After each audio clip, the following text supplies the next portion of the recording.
As-tu déjà accepté de faire des choses pour les autres que tu pensais ne jamais faire? Ou peut-être t'es-tu retrouvé dans des circonstances ou des situations dans lesquelles tu t'étais promis de ne jamais y arriver. Mais d'une manière ou d'une autre, tes amis ont réussi à te convaincre de faire tout ça. Et il est également possible que ces amis ont utilisé des astuces avec toi. Ou penses-tu qu'ils sont simplement très persuasifs et gentils? Peut-être que tout cela t'amène à te demander quel genre de truc psychologique fonctionne vraiment avec les autres. Certains d'entre eux sont habilement utilisés par les enseignants, les psychologues et peut-être même par tes amis. Eh bien, voici 8 astuces psychologiques qui fonctionnent vraiment. Numéro 1. Appeler par le nom. Les gens aiment quand on parle d'eux. Eh bien, tant que ce soit quelque chose de positif, lorsque tu parles à quelqu'un et que tu dis son nom au milieu d'une phrase, c'est un excellent moyen d'attirer son attention et de rediriger la conversation vers toi et ton sujet. N'as-tu pas remarqué quand tu étais enfant que ton professeur disait ton nom au milieu d'un cours ou d'une dispute? Cela est fait intentionnellement, car lorsque tu entends ton propre nom, l'orateur capte ton attention et te ramène au présent de ce dont on parle. C'est précisément pour cette raison que les enseignants ne veulent pas que leurs élèves soient distraits. Ils les interpellent en prononçant souvent leur nom pour amener leur attention sur ce qui est expliqué en classe. Cette même tactique peut être utilisée pour que quelqu'un te remarque. Lorsque tu parles à la personne que tu admires, essaie de dire son nom souvent au début ou à la fin de la question.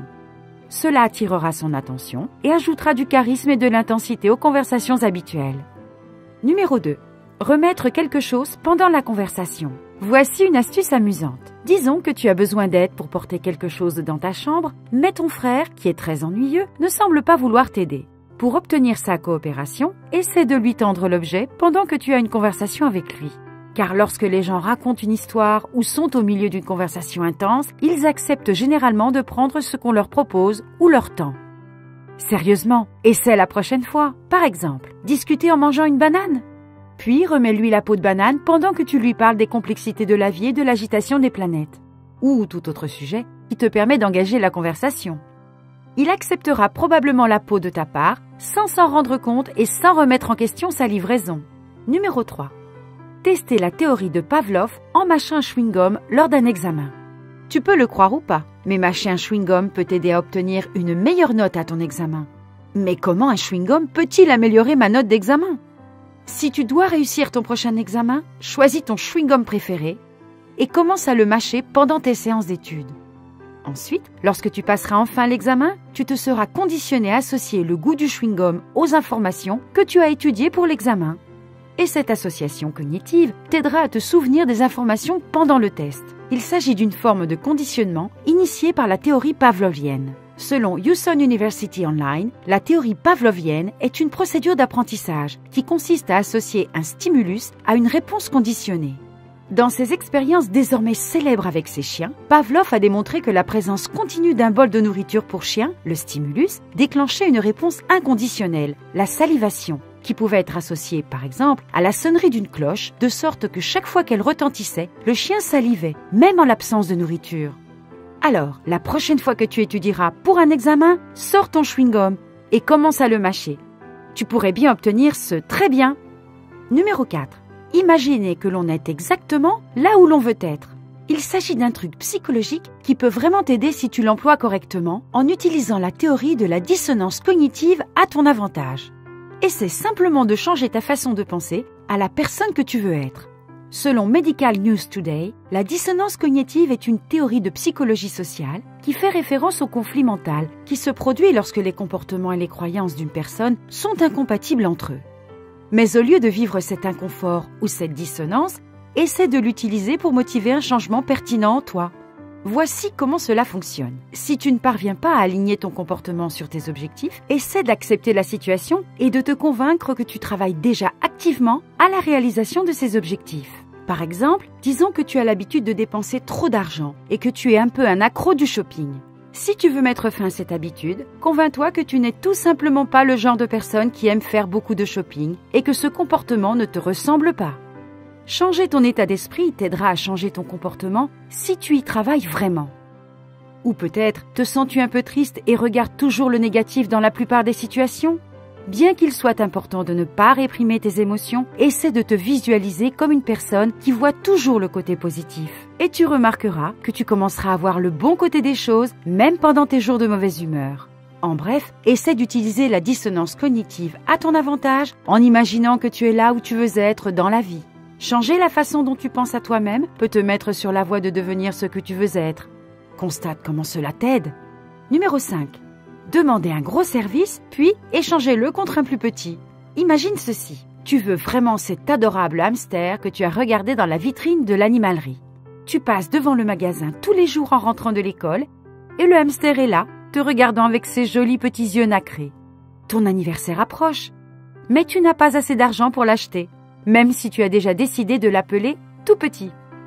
Eh bien, si tu veux utiliser une astuce psychologique à ton avantage, essaie d'abord de demander un chien à tes parents. Attends, quoi? Mais tu ne veux pas de chien, tu veux tout petit, le hamster. Oui, mais si tu demandes d'abord un gros service à tes parents, ils diront certainement non. Si tu le remplaces plus tard par un plus petit service, ils seront moins enclins à refuser. En psychologie, ce truc est appelé la technique de la porte au nez et peut être utilisé dans de nombreuses situations.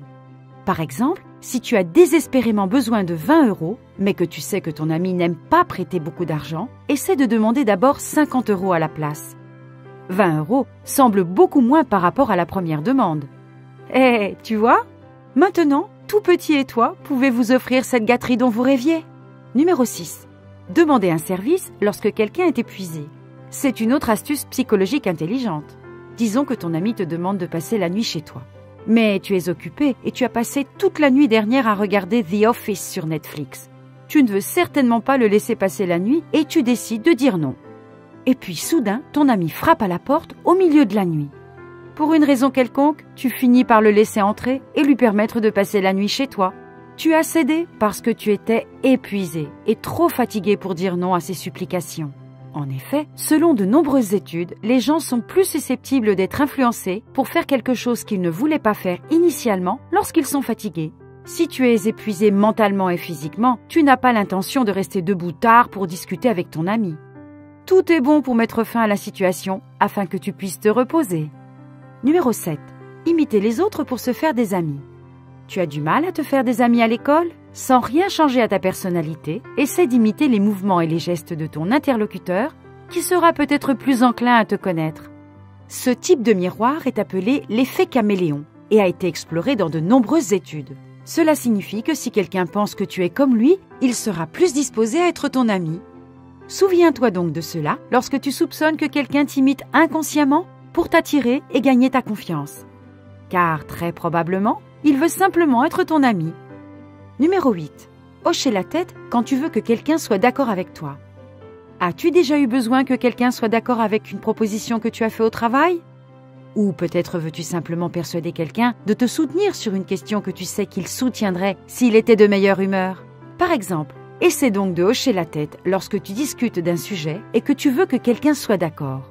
Selon une étude publiée dans Applied Psychology Journal, les psychologues ont constaté que lorsque les autres hochent la tête en écoutant quelqu'un, ils sont plus susceptibles d'être d'accord avec lui. En fait, essaie de le remarquer un peu au cours d'une conversation avec quelqu'un et tu constateras peut-être que toi aussi, tu hoches inconsciemment la tête lorsque les autres le font.